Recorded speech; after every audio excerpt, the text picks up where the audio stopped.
দেখুন, সবথেকে বড় প্রশ্ন হলো অর্থ কিভাবে আসবে। আপনি বা আপনারা যে বা যাই কাজ করুন না কেন, সেই কর্ম সম্বন্ধিত গ্রহের প্রতিকার না করলে আপনি কিন্তু অর্থ পাবেন না।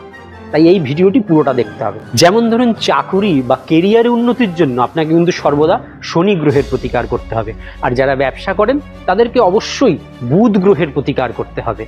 ব্যাংক ব্যালেন্স বা সঞ্চয় বৃদ্ধির জন্য বৃহস্পতি গ্রহের প্রতিকার করতে হবে।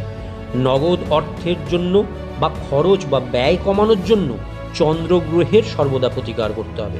সরকারি কাজ, সরকারি চাকরি, সরকারি কাজ সম্পর্কিত ব্যবসা এবং অবসর ভাতা, পেনশন, পিএফ ইত্যাদি কাজের জন্য রবি গ্রহের প্রতিকার করতে হবে। বিলাসবহুল জীবন, ভালো গাড়ি, ভালো বাড়ি, গহনা ইত্যাদির জন্য, এছাড়াও প্রেম বিবাহের জন্য শুক্র গ্রহের প্রতিকার করতে হবে। জমি জায়গা, পারিবারিক সম্পত্তির জন্য মঙ্গল গ্রহের সর্বদা প্রতিকার করতে হবে।